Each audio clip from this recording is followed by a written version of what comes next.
The Man in the Sun. A wave of humanoid forms moved towards me.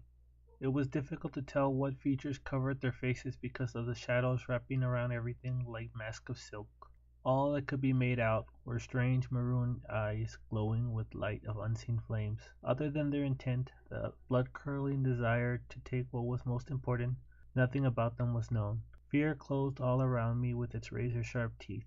A scream bore its way from the back of my throat. I woke up before the scream could force itself out of me and leave my expensive dental work in ruin. It took some doing, but I managed to swallow back my heart, which was currently this close to forcing its way out of my ribcage like a gerbil that got stuck somehow inside my chest and wasn't going to stick around for another moment. Everything was almost just as I left it.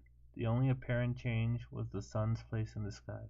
No longer still at its peak, the blond orb's downward trek to the west had begun. In an hour or so, I'd need another application of sunscreen.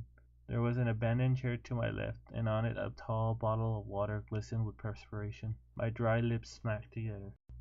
Most importantly, the jewel was still around my neck, glowing bright red with the power of Ke Baka Ad Od, or he who always expects much from his servants, as the people of old used to call him, rested. Smiling, I touched it lightly. A strange heat emanated from the inscription at the item's center, which had taken me years to translate into "Wake up or nothing will get done."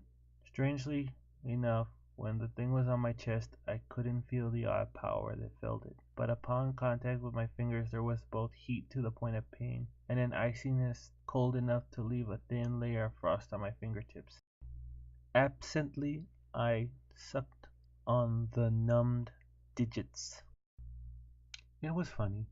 Other than for this tiny article, there wasn't any reason for anyone to want to kill me. But it was enough. The fear of death was an ever constant in my mind.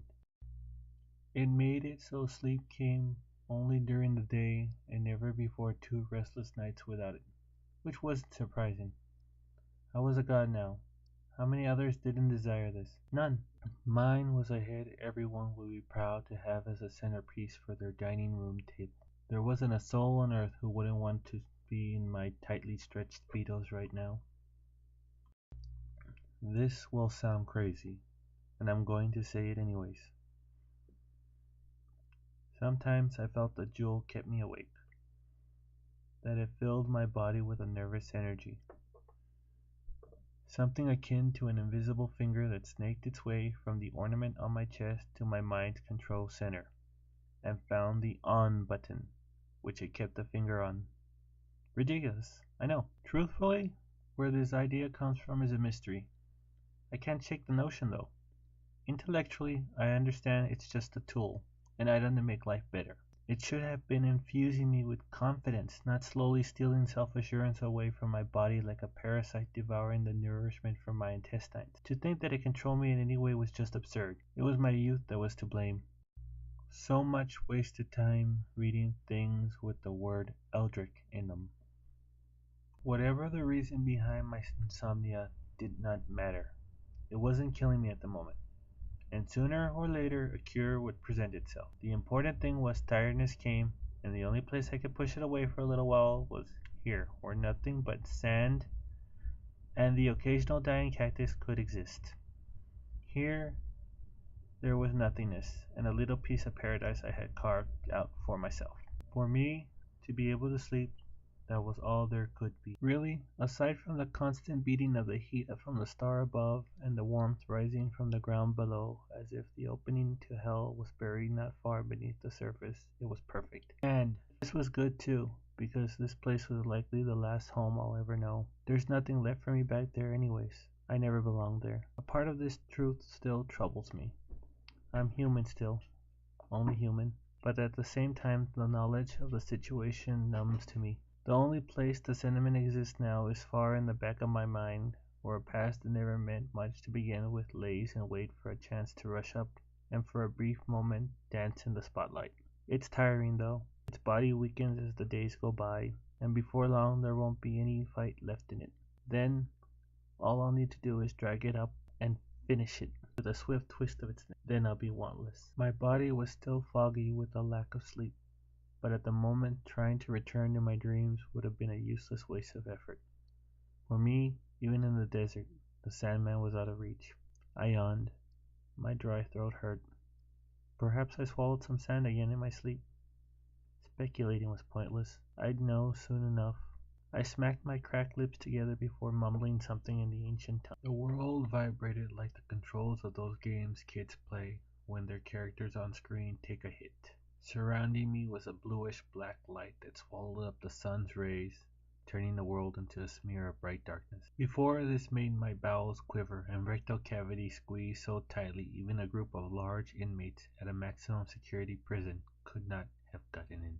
But now the sights and strange smell of ozone mixed with decay were as comforting for me as my mother's cooing voice during a violent storm. The earth opened next, like a pair of jeans on a fat man who bent over too far. The wind howled as did the forms of which stepped out of the earth's crack. In total there were 3. 2 carried large feathered fans, antiques left behind by residents no longer living in this neck of the woods. They were quickly put to use, fanning me from both sides at a comfortable pace. The last one picked up the water bottle on my chair and turned the top off with an ease that could only come from practice. Lots of practice. It took 4 goddamn months to get the thing to do that. It looked down at me, smiling the way only a centuries-old corpse could. My servant offered the bottle to my lips. I stared at the mouth of the bottle like one who stared at an offering of the second best set of crops from a harvest, and briefly wondered if one day pride would be my undoing. I waited and waited. The creature only stared at me with blank eyes, holding the water bottle up for a drink. It could wait much longer. It was well practiced in the art. It had been waiting since long before my great-great-grandparents were anything more than just twinkles in their ancestors' eyes. I sighed, telling myself this wasn't a defeat, but merely a turn one could only take slowly. The straw? I snapped. The skeleton, because there was a lot less meat than bone, paused for a moment before a straw appeared in its hands. From where? I don't know, and I won't ask. It slipped the straw into the bottle before bending it to offer me a drink. I took a sip. It was warm, but not warm enough to warrant a complaint. Really, why complain at all? Life was good. The Man in the Sun. Edited, narrated, and written by Santiago A. Orozco.